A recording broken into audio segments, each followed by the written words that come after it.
My name's Paul, and welcome to British Airways First Class. In this video, I'll be reviewing the BA Boeing 787-9 Dreamliner First Class product from London Heathrow through to Abu Dhabi. Unfortunately, because I was transiting from another flight, I had a tight connection and was unable to check out the new first wing, so I went straight through to the Concorde room. This particular lounge is open to those travelling in BA First or Elite BA Concorde card holders.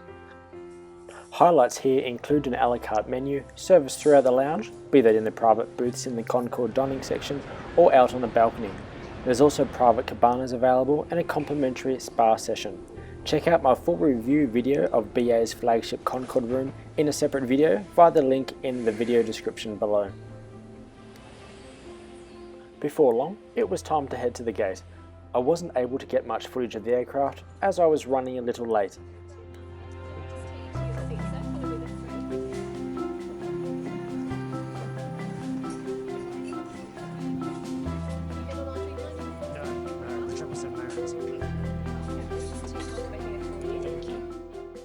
The 787 First Class cabin is small with only 8 suites in a 1-2-1 layout, providing direct aisle access for every passenger.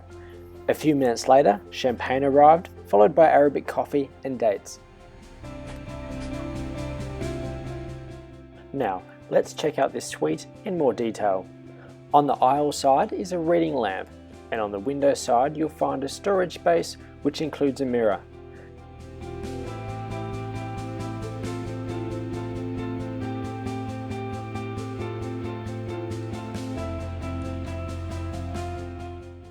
Next is an electronically dimmable Windows button, as sunshades are clearly too old-fashioned for the 787.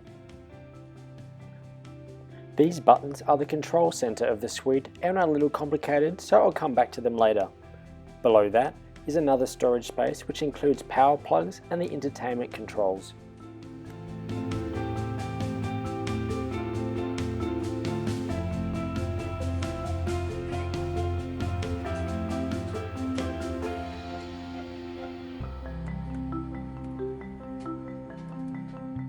Here's 2 ledges which provide ample storage space, and this button brings out the table.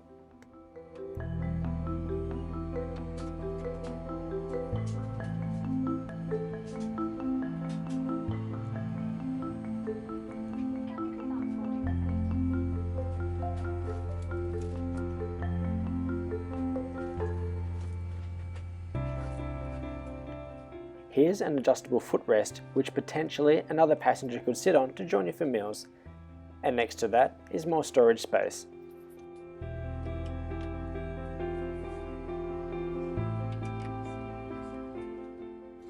Up from there is somewhere to store your clothes once you hop into your PJs. And here's the TV screen, which I'll speak about in more detail later on. The Emanzi kit was handed out, as well as pyjamas, which I'll be modelling shortly. The real advantage of the PJs is that you're able to keep your clothes fresh and crease free if you need to start working as soon as you land.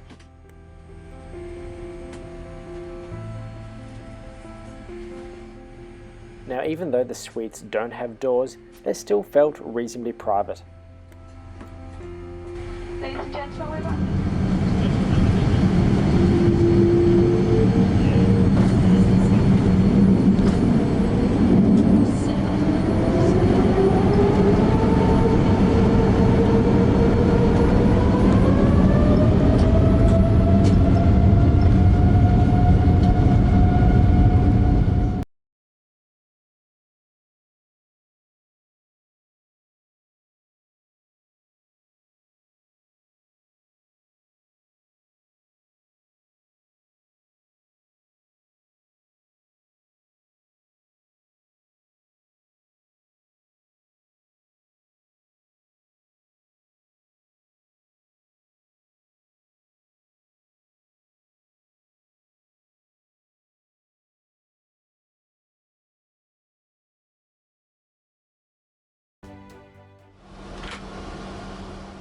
First things first, after the seatbelt light went out, it was to the single first class toilet at the front to get into the PJs.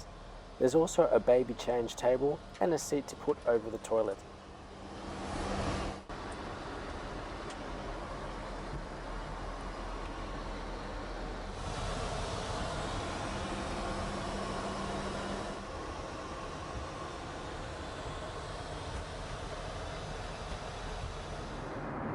Right, so let's continue to check out this suite before the lunch service arrives.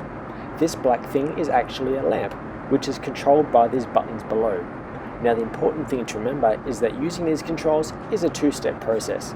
You select what you want to adjust with the 8 horizontal buttons and then use the central circular knob to make the changes. It's a bit of trial and error, but you'll work it out.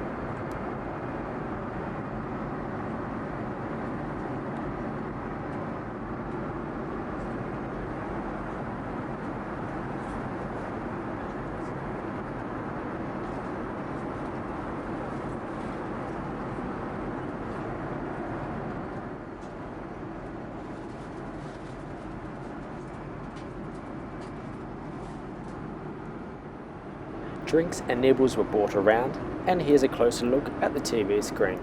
It's much larger than the old first class screen, and importantly, it's now fixed and doesn't need to be stowed for takeoff and landing.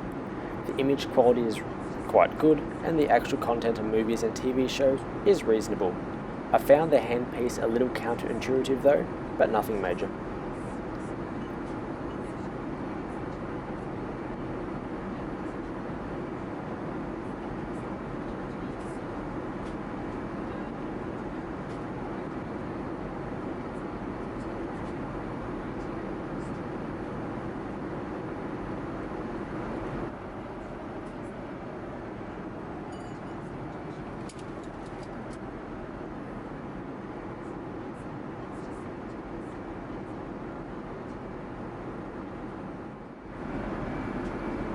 Shortly after reaching cruising altitude of around 39,000 feet, the lunch service began.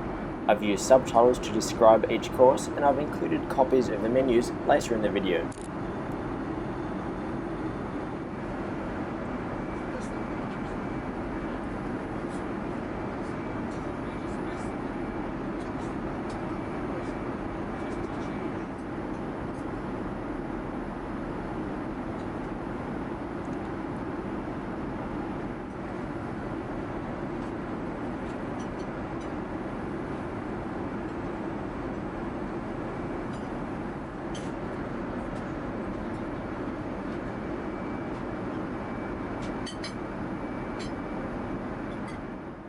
This isn't something often considered, but the ability to move the table, which is still set up for a meal, and be able to leave your seat is really quite important, especially with a bladder the size of mine.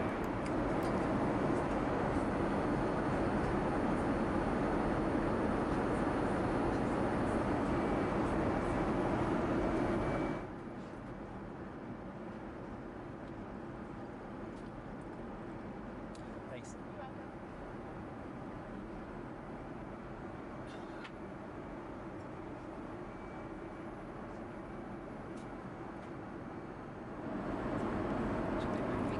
Great. Thank you.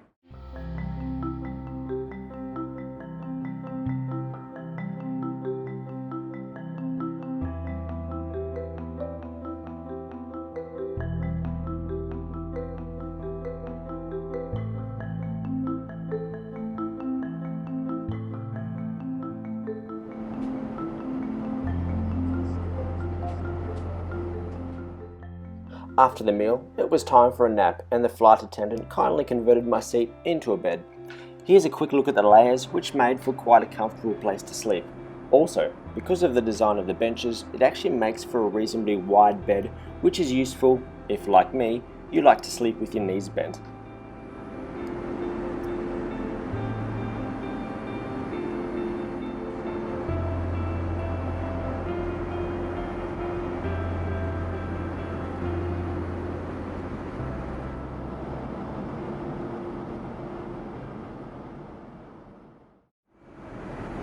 After a short nap, we were around 90 minutes out from Abu Dhabi and a supper was served.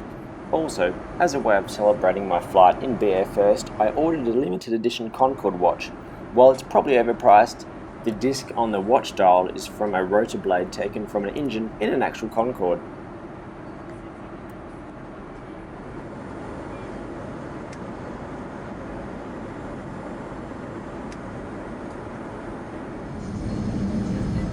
Now, to conclude, there's no doubt that the BA First product is less flashy than many other airlines although I think it still has some charm.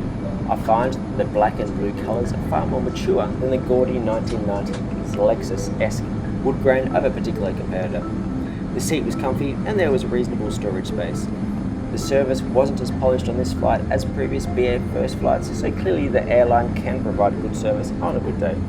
The food and drinks were fine, although not class leading. Don't get me wrong, I feel incredibly fortunate to have flown in first class, and this was obviously a very comfortable flight, although this flight in particular was probably lacking some of the polish and wow factor of many other airline first class products. Be sure to check out my review of BA's first class product in the older 777 and the business class product in this aircraft, the 787-9, with the links below.